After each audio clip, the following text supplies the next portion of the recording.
नमस्कार, मैं अमरेंद्र कुमार गुप्ता। आज हम बात करेंगे ईयर प्रॉब्लम, मतलब कान में दर्द, कान में इन्फेक्शन क्यों होता है। उसके पीछे कई रीजन है। सबसे पहले हम बात करेंगे बच्चों से और उसके बाद हम बात करेंगे बड़ों के ऊपर। बच्चों में अक्सर देखते होंगे कान में दर्द होता है, पस आना चालू हो जाता है, वैक्स जम जाता है। ये सब कारण है,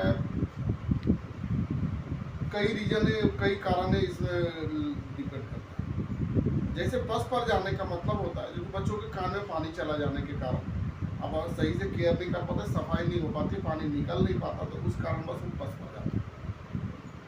कई बार होते हैं जो छोटे बच्चे, बहुत छोटे बच्चों को, दूध पीने वाले बच्चों को भी कान में पस पड़ जाते हैं।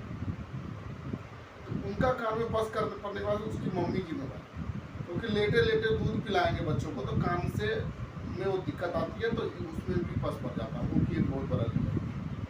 अब आते हैं हम बड़ों के ऊपर। बड़ों में ऐसा क्यों होता है? बड़ों में होता है वैक्स जम जाने के कारण कान में दर्द होता है। ये चीज बच्चों में भी कान में दर्द होता है वैक्स, तो उसको सफाई करनी पड़ती है, सफाई करवानी पड़ती है। नहीं कर सकते तो करवानी पड़ेगी।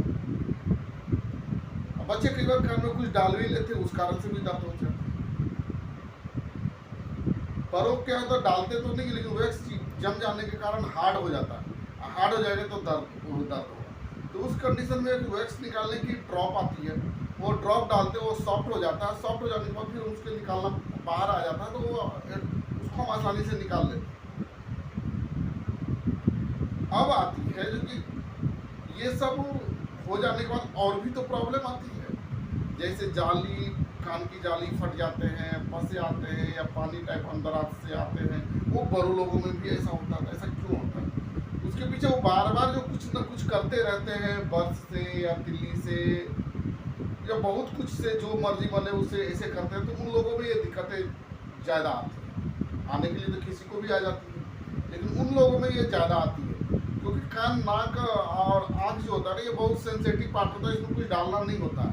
अब जबरदस्ती कुछ ना कुछ डालते रहिएगा तो दिक्कत तो आएगा ना। तो उसी कंडीशन कहीं लग जाता है, खौच लग गई तो जख्म हो गया, तो उस कारण से भी हो जाती है।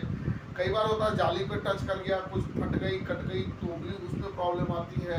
तो उसी कंडीशन में ये कंटिन्यू बना रहता है। तो उस कंडीशन में जब इतना सब होने के बावजूद भी दिक्कतें आती है, तो उस कंडीशन में डॉक्टर कुछ टाइम के लिए उसको चेकअप करके दवाई लिखता है, देखता है क्या करूँ नहीं करूँ। उनको भी तो डिसीजन लेने में समय लगता है। कई बार होता है वैसी दवाई से ही ठीक हो जाती है, कई बार वो ठीक नहीं होता है। उस कंडीशन में उसकी सर्जरी करनी पड़ती है। सर्जरी मतलब उसके ऊपर जाली डालने पड़ते हैं, तो वो सब लंबा खर्चा है। तो इसीलिए हम आप लोगों से ये विनम्र निवेदन करेंगे कि कभी भी कान में कुछ भी नहीं डालें, और कभी लगे तो महीने 2 महीने पे 6 महीने में कभी जरूरत पड़ी सफाई करने के लिए तो ही करें। ये नहीं तो जबरदस्ती रोज कुछ ना कुछ कान में डालते रहे, उंगलबाजी करते रहेंगे तो दिक्कत आएगी।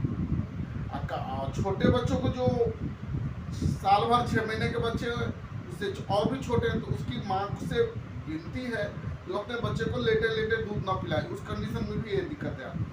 अब आई उससे बड़ा बच्चा जब खेलने वाले हो जाते हैं, तो बच्चे वो कान में कुछ डाल लेते हैं, तो उस कंडीशन में भी उनको दिक्कतें आती है। तो उंगली करते रहते तो बच्चे भी उठा के कुछ ना कुछ डालते रहते हैं। तो ये सब तो माँ बाप को ही ध्यान रखना पड़ेगा। तो उतना छोटा बच्चा समझने वाला नहीं, और कभी भी बच्चों को मारपीट ना करे फालतू। हाँ, डांट डरका करना पड़ता है, डराना पड़ता है, ये बात सच है, लेकिन जबरदस्ती बच्चे तो मानेंगे नहीं ना। बच्चों को समझा सकते हैं, अब ना समझे तो क्या करेंगे, मजबूरी होता है। कई बार डांटना भी पड़ता है, 2-4 थप्पड़ भी लगाने पड़ता है। ये सब को ध्यान रखिए, क्योंकि बच्चा तो आपका है ना। आप नहीं ये सब करेंगे तो कौन करेगा? प्यार से मारिए ठीक है, नहीं तो डांटिए, नहीं हो तो देखा आप थप्पड़ भी लगा सकते हैं, लेकिन ध्यान से। ये नहीं तो कहीं भी कूट दिए, कहीं भी पीट दिए, हल्के हाथों से, सब कुछ से। ये नहीं तो कान पे मार दिए, आँख पे मार दिए, कहीं भी मार दिए, हड्डी टूट जाए, आँख चली जाए, कान फट जाए। ऐसा गलती नहीं करेंगे। मतलब हर चीज़ का डराने का, समझाने का, बच्चों की प्यार से मारने का, जिसको उसको लगे जो कि नहीं एक डर है, वो सब चीज़ें कायम रखने के लिए थोड़ा ध्यान से। क्योंकि अगर कुछ भी वैसा होता है तो सब कुछ झेलना आपको ही पड़ेगा, इसलिए बच्चा भी आप ही का, आपका आपका क्या पड़ोसी का भी बच्चा हो तो समझाइए, ऐसे नहीं डरा सकते, या उसके माँ बाप को कंप्लेन कीजिए। मतलब किसी को उस टाइप से कुछ भी कहना ठीक नहीं है, या बड़ों हो बच्चे हो किसी को। तो इसीलिए आज हम बात कर रहे थे कान के ऊपर। तो कान के बारे में आप लोगों ने सब कुछ समझ ही गए होंगे, और मैं क्या कहने जा रहा था वो भी समझ गए होंगे। इसलिए विनम्र निवेदन है, आप इस चीज़ों को ध्यान रखिएगा। धन्यवाद।